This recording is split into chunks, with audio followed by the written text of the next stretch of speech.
Hey everyone, like the old Motown song, Where the IT Jobs Are. You're watching Techstrong Gang.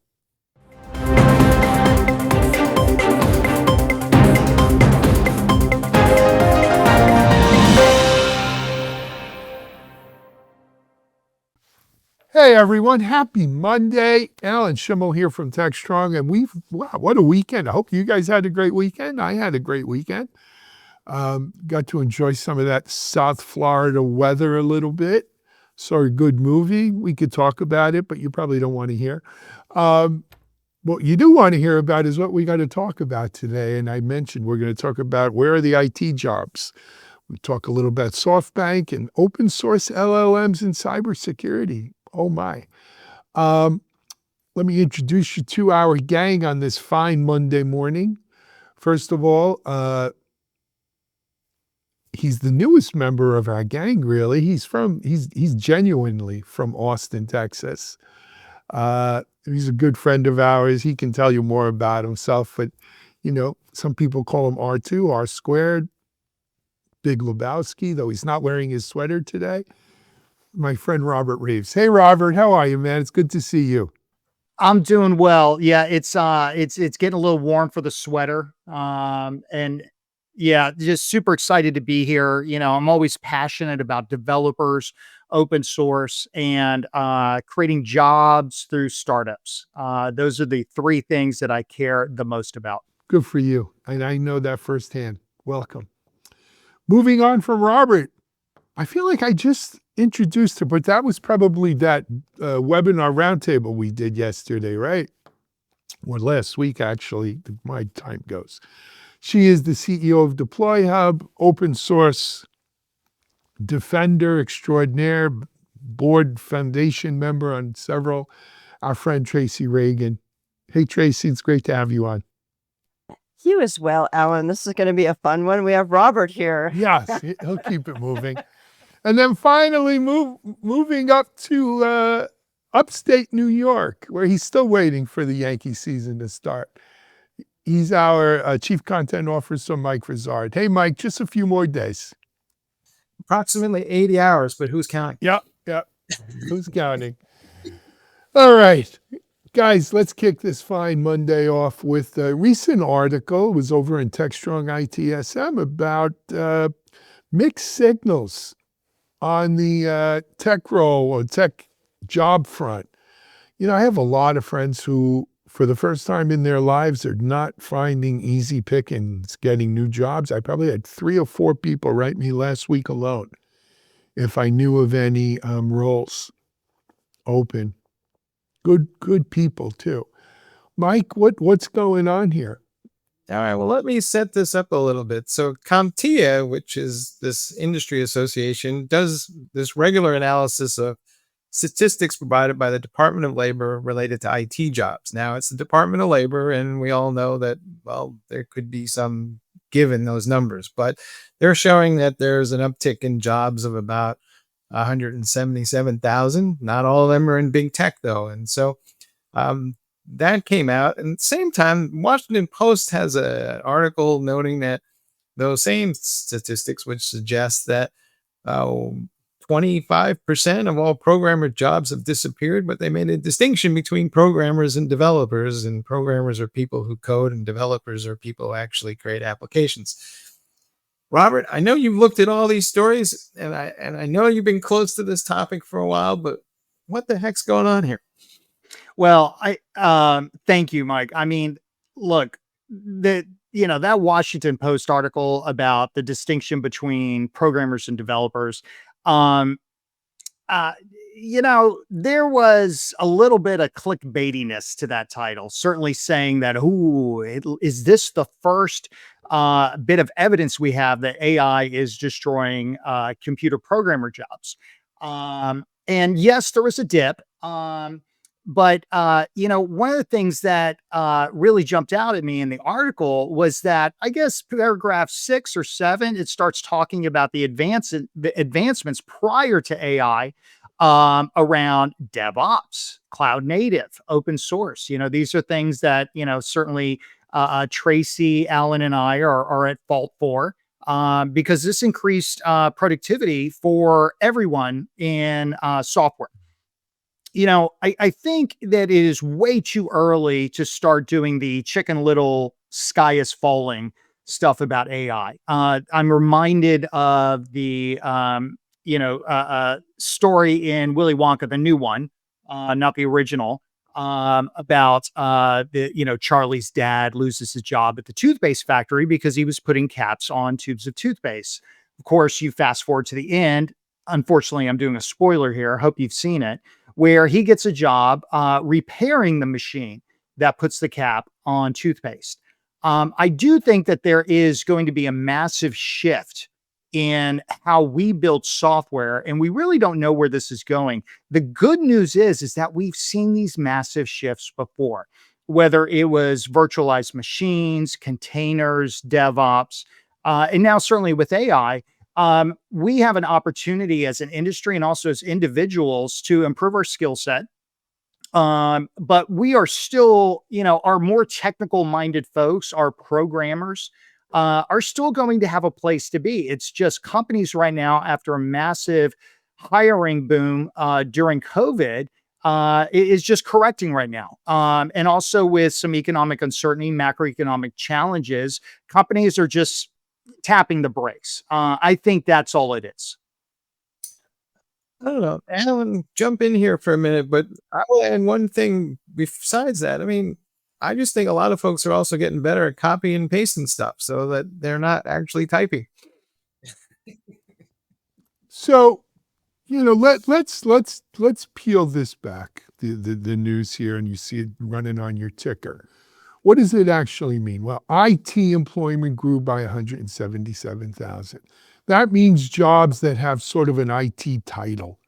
Could be programmer, sysadmin, help desk, whatever, a network administrator. It could be anything related to IT. And overwhelmingly, it's probably IT in every industry under the sun, from healthcare to finance and banking to manufacturing to newspapers and media and everything else. It's not necessarily tech sector jobs, but they're tech jobs. Tech sector jobs. So the tech community, the tech companies, right? The kinds of companies that sponsor Techstrong events, the kinds of companies that make the solutions you out here watching this use, those companies had 11,000 and change fewer new jobs hired in February. So the tech center, the tech sector, the tech industry is hiring less people. Tech jobs are increasing. So that's the dichotomy here, right? You like that word, dichotomy. Now, what does it mean though? Well, I'll tell you what it means. And I think Robert and Mike, you're both somewhat correct. But really what's going on here is the tech sector has been frozen by paralysis with analysis since almost the end of COVID. They go on a drunken hiring spree during COVID. They way overhired. And then since then, they've way overfired, right? They've laid off, I forgot what the numbers are, but it's over 1 million, 2 million, whatever people. And it's not that the economy is bad, right? If you look at the economic sort of indicators, they've certainly gone down since a certain person got sworn in as president, but they're not terrible enough where we should see less jobs and stuff like this. But what we are dealing with is uncertainty. And I said it before, I'll say it again. Businesses don't thrive in uncertainty. If you have an uncertain economic climate, an uncertain political climate, an uncertain socioeconomic climate, people tend to freeze up. They tighten up. And that's what you're dealing with. People are not sure what to do. Tracy, you read articles too where people are now quite literally denigrating the employees in big tech, especially out in the valley. They're saying they got lazy, they've been pampered, they're not really good employees, and that's why we're laying them off because they represent the bottom 10 or 15%. And yet, I think, to Alan's point, it kind of smells like a cover up for overhiring in the first place. But I don't know. What do you think? Yeah, they're out there playing golf. That's a reflection of somebody, right?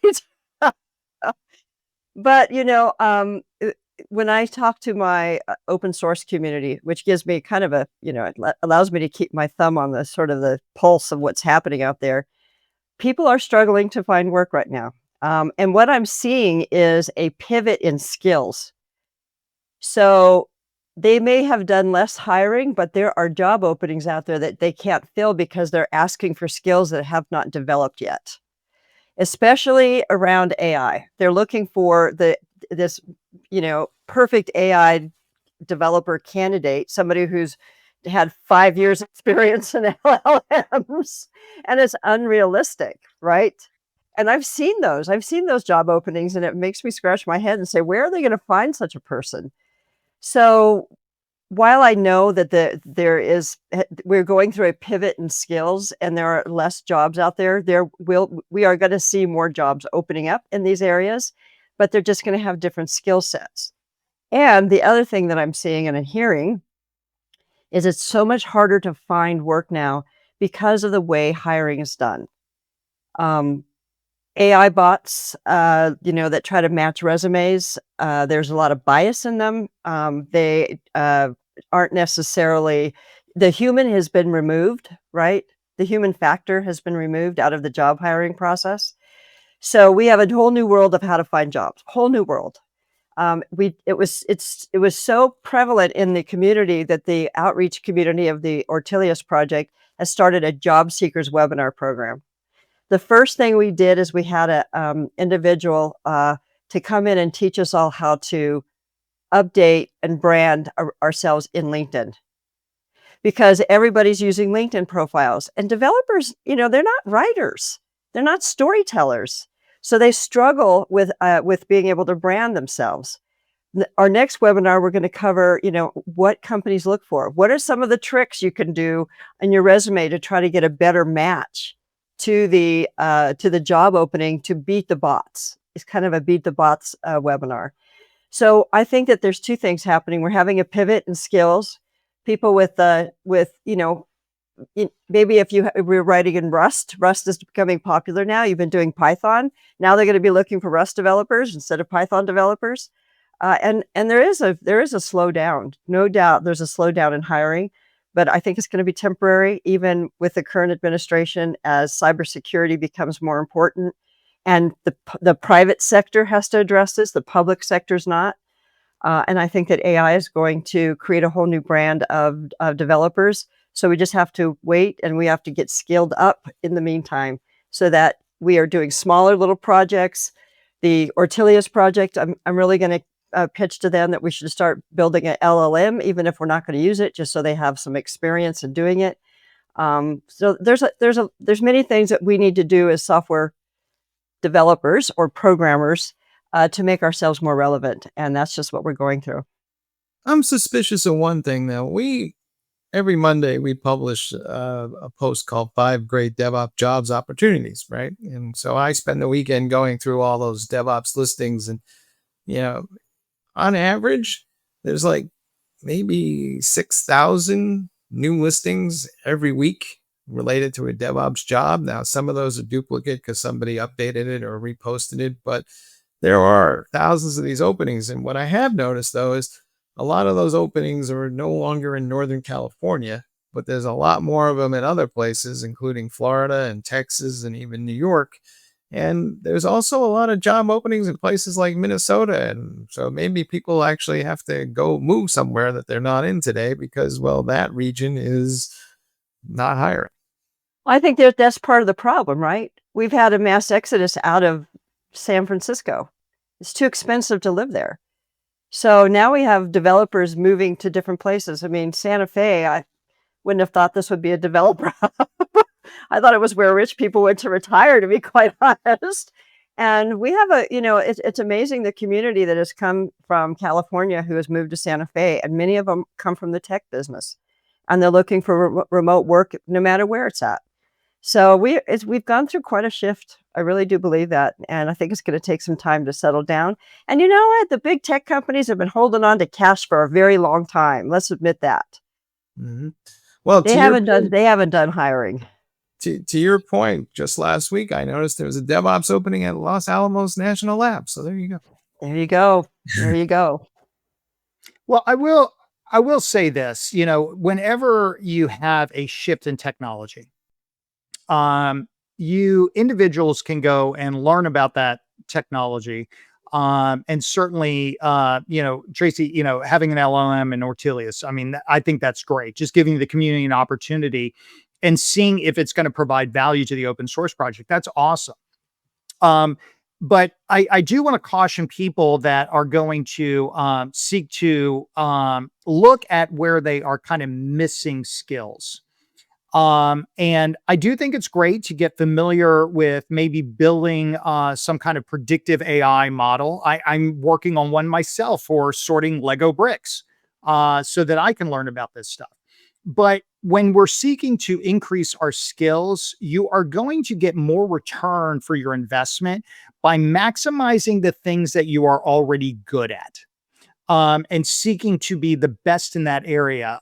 If you are going from zero to passable with a skill, okay, that's good, but it's going to be very hard to become an expert in that area. I think that you're going to have a greater advantage by investing in areas that you're already an expert on and seeing how those skills can apply to things like AI. But remember, in both of these articles, we did see soft skills. Being able to speak, have conversations, those sorts of things are going to be very important, have always been important. And especially where there's more competition for jobs, being able to have a personal connection with companies that you're connecting with, leveraging LinkedIn, learning how to do that. That is a skill set that is far easier to master than, say, building your own Gen AI model. Yeah, in that point, one of the employers we talked to before we started the series said that out of 800 people that they hired, only 10% of them came from, somebody submitting a resume, kind of a hire. The rest were from networking. Yeah, no, I'm seeing a 90%. lot of that. And that's what people I will tell you, last week, as I mentioned earlier, I think, I had 4 or 5 people reach out to me, friends, good people, who said, "Hey," one was been out of work since the first of the year, one just recently, one's still employed but looking to move along. But basically, they're not getting the calls from the recruiters like they used to.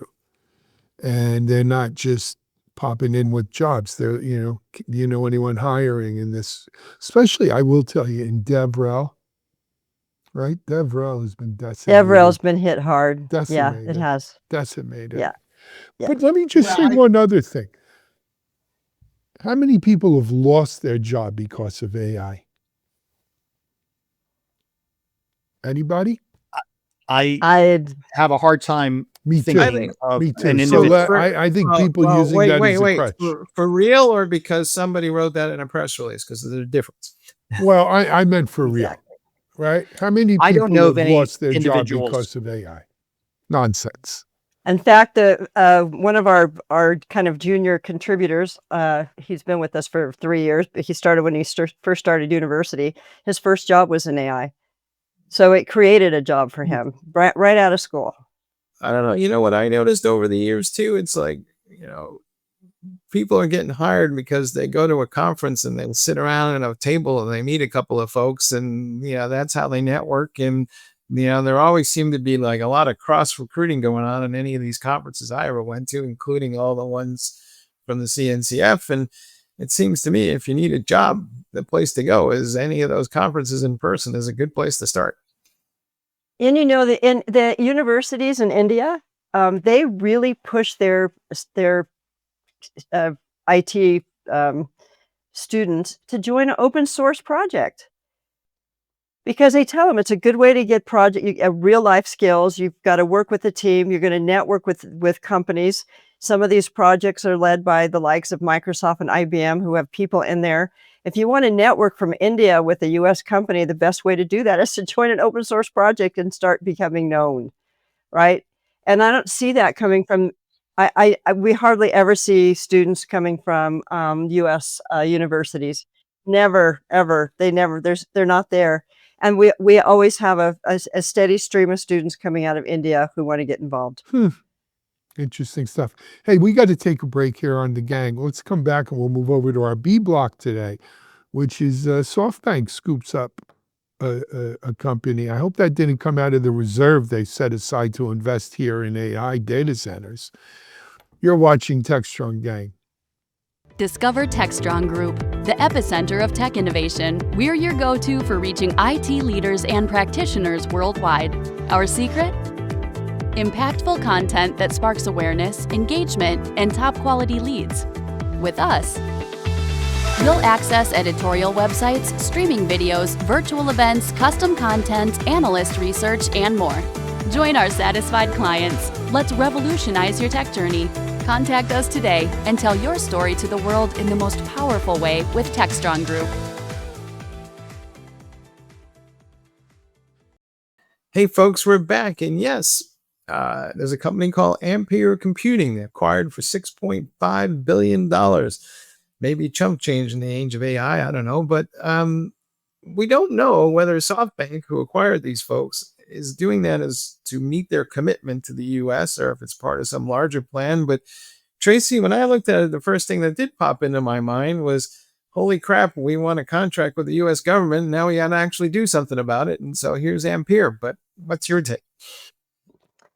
So we all know that, chips are a big deal right now. And having more technology and more IP in the US around chip manufacturing is critical. We've talked about this before. It can't be all centered in Taiwan.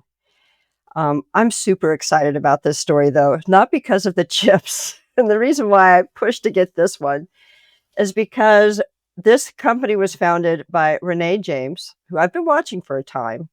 She is a middle-aged woman who started this company not very long ago, and she took it to $6.5 billion. Can we have a dance or something? That's, You know what? I'm A sorry, day it too makes late me for so International excited. Women's Day, but you know what? You're Oh right, my God. Tracy. That's fantastic. What a great story. I wasn't aware of this at all. This, to me, this has, made this story so important. It really did.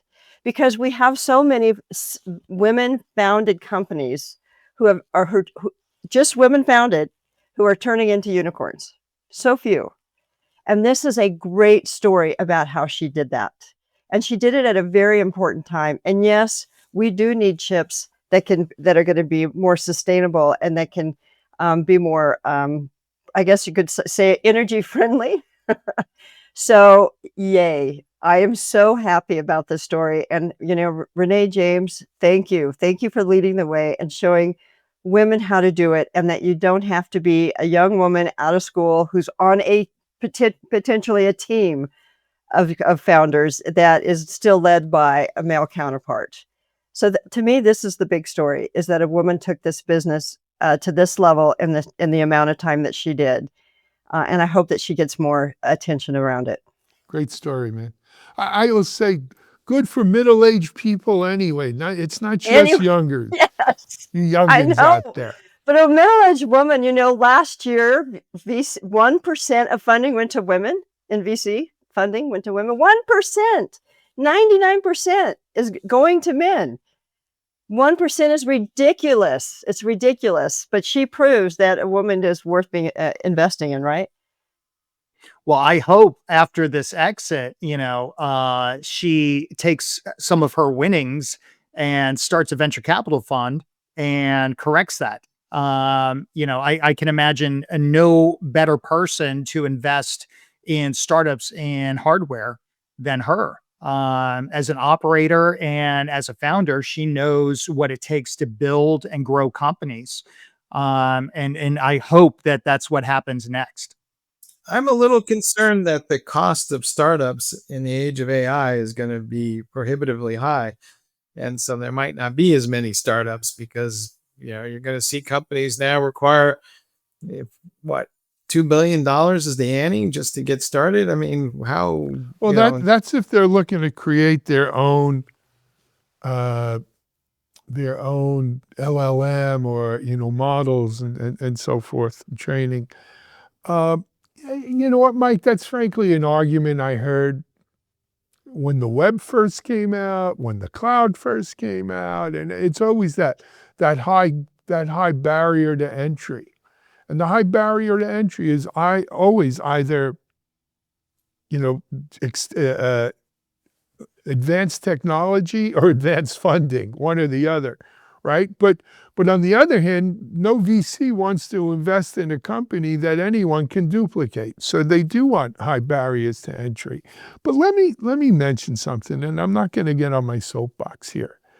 But unfortunately, at least here in our country, the idea of pointing out that this is a woman who did this is just not in style in some circles in this country. And more than not in style, we're actually erasing women and other minorities from the history as contained on the web and maintained by this government. And that's a sin. That's a sin. And it's a sin that our children are going to pay the price, including the women out there and the minority people. I get that you don't want to make it easier for just certain groups or whatever. But when you start erasing the history and don't call out the wins that people have, you're no better than Hitler in 1932 and the Nazis. You don't do that. The winners don't get to write the history on the web. There is only one history. And it's wrong that we're doing that in this country, and it has to stop. And if it means having alternate websites and everything else where we call out the truth of women and minorities who have done great things in this country, we need to do that. And I'll leave it at that. I want to get Renee on Techstrong Women. Wouldn't that be awesome? I know. It's like, how do I find her? I'm going to reach out to her on LinkedIn. I don't know if that's going to work. But now she's got some time. That was a cash offer. We'll just send her A this episode and consider it an invitation. $6.5 billion cash offer. Well, but you don't know how much did she give up, right? I mean, Robert, you've been through this as a founder, right? Out of that 6.5. I mean, I'm going to imagine if she's a typical founder and she went through 3 rounds or 4 rounds, she probably owns 10%, 12%. If she's, Oh yeah, that's terrible. What is she going to do with 650 million? I mean, poor thing. Hey, it's not like the Wiz guys who, by my reckoning, each walked away with about 8 billion. Hey, look, I really feel for them. Yeah. They really, how are they going to survive? Exactly. But, look, it is the most important thing. Look, and Tracy will say this as well. You don't start companies to make money. It's actually the worst way to make money is starting companies. You start companies because you're passionate about it, because you feel strongly about it. And speaking for myself, it was, Butthole Surfers had a song where one of the lines was, son, the funny thing about regret is it's better to regret something you have done than to regret something you haven't done. And for me, I really didn't want to look back and regret not starting that company. It's never about the money. Yeah, the money's nice, but it's really about changing the world and having an impact. And I think she has had an amazing impact and has dramatically changed the world. There is, certainly just as a CEO and a leader, getting a company to this point and having an exit like this, outstanding. And that is worth far more than the money. Fair enough. Let's see where it goes from here. All right, we're going to take a break. We're coming back to our last block for this lovely Monday morning. Open source LLMs and cybersecurity. I don't know, oxymoron maybe. You're watching Techstrong Gang. SecurityBoulevard.com is the leading resource for news, analysis, and education on challenges facing the cybersecurity industry. SecurityBoulevard.com covers all aspects of cybersecurity, including data security, DevSecOps, cloud security, application security, network security, security threats, and more. SecurityBoulevard.com has the largest selection of security content, featuring breaking news, blog posts, podcasts, and more. Visit www.securityboulevard.com to learn more.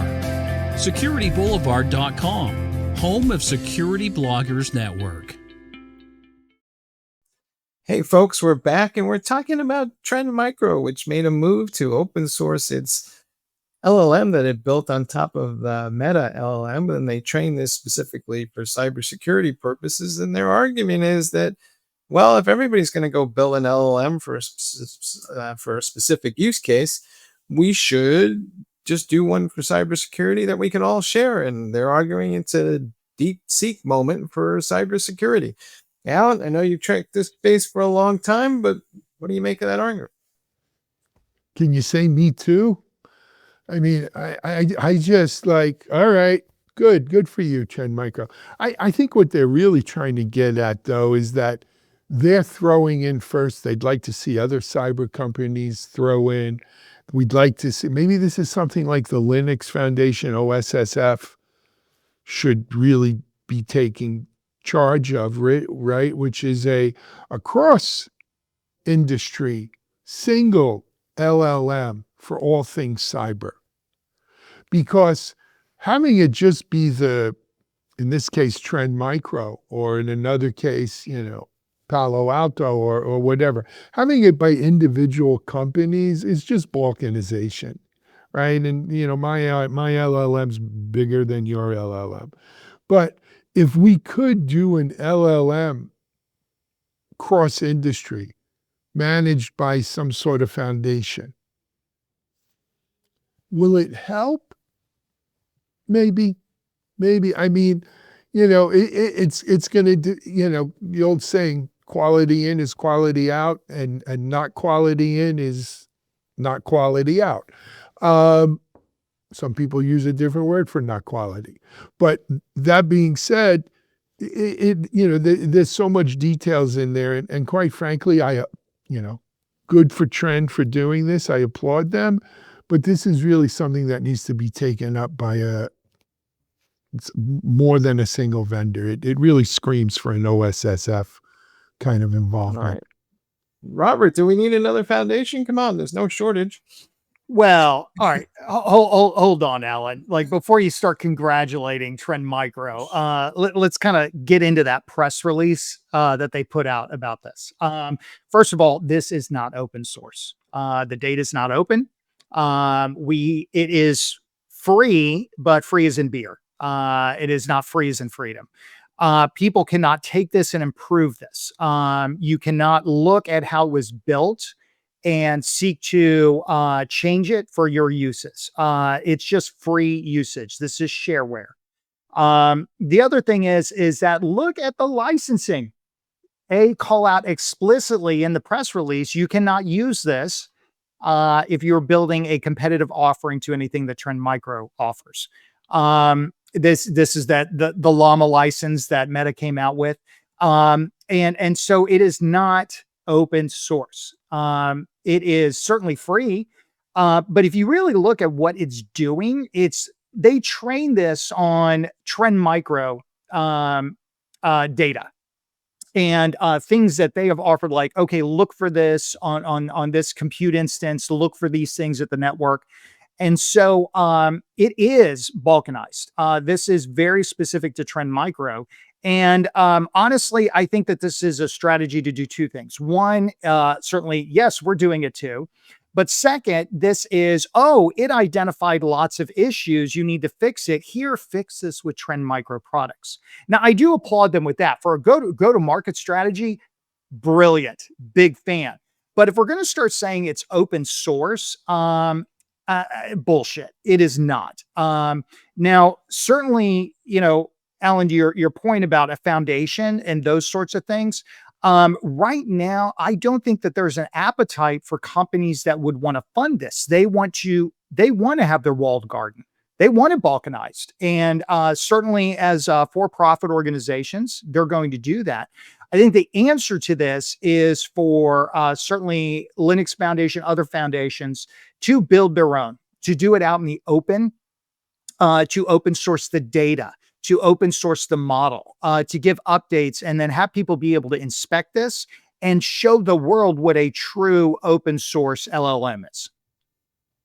Amen. Amen, brother. I agree on all those points. So, but here's the Trace. Let me just jump in, and Rob, let me jump in a second. I'm not going to call it the hypocrisy of it, but you worked at the Linux, and I'm not asking you to badmouth them or say anything out of school. No, but and Trace, you're involved in them. They're not going to do this project without someone kicking in some money to fund it. Where's that money coming from? Hold on. But remember, all open source projects start from a developer scratching an itch. Eric Raymond, Cathedral on the Bazaar. So somewhere is a developer or group of developers that is saying, hey, I'm going to build this. Now, remember, I mentioned earlier my Lego sorter. I certainly intend to open source that because I've got a huge stack of Legos that I need to sort. And that is my itch. At some point, a group of developers, now whether they're backed by for-profit companies or they're doing this on their own, are going to build this. And I think two of the biggest successes in open source, we could talk about that itch to scratch. Now, first, Linus. Hey, I'm building a operating system for x86. Yeah. It's going to be free, not full, huge, big deal. We've all read his first announcement. He just wanted to build it. Another example of that is Kubernetes.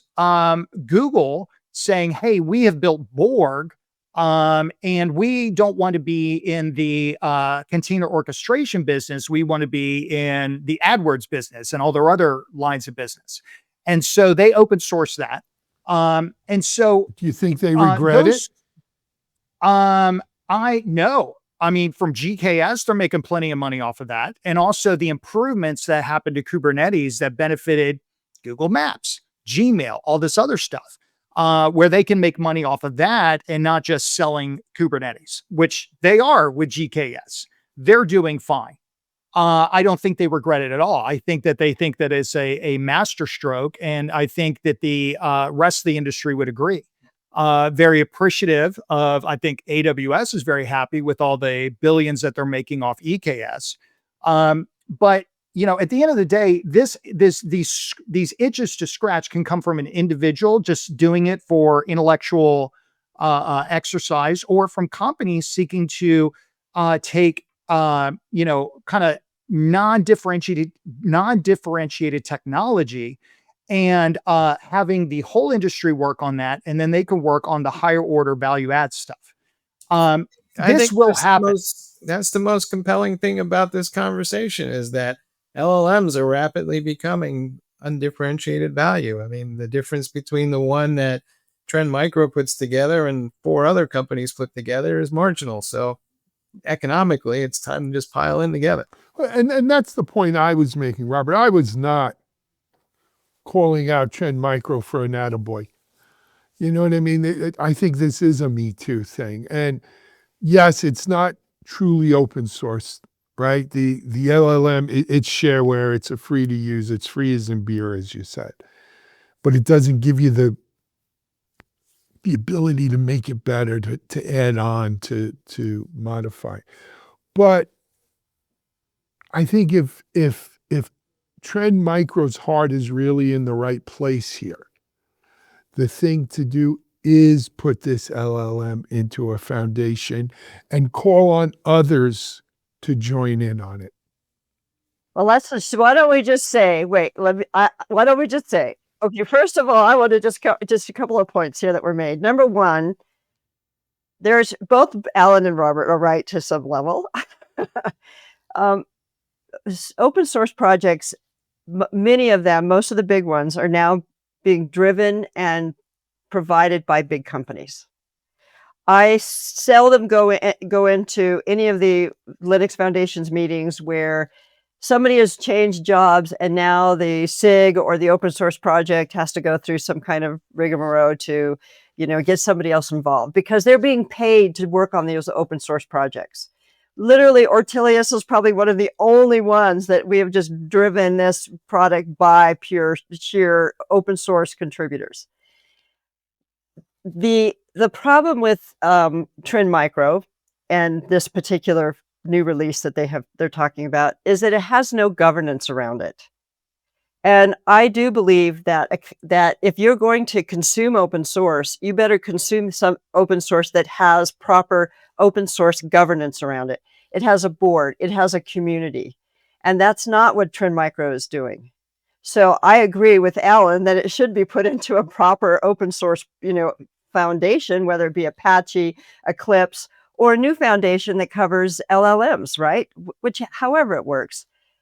And then the other problem I have with this is it's deceiving to say that it's a cybersecurity LLM, because cybersecurity has so many sides to it. And they're talking mainly about, what they do, because it's based on their data. So endpoint security, network security, they do a level of threat intelligence, but it's not related to the software supply chain. So to call but it, it is cloud security. It is cloud security, but that's just one aspect of the cybersecurity but it's world. a start, is all I'm saying. Is, guys, it's a start. It's not meant to be the end. It's the beginning. It's a start, right? But it needs to have a better name, because it can be deceiving to think that this thing's going to solve all cybersecurity problems, right? So I really feel like it should go into an open source community as well. Which one, I don't know, but it should have proper governance around it. And it should, the licensing should be where you can actually use it and consume it and monetize it in a way that makes open source what it is.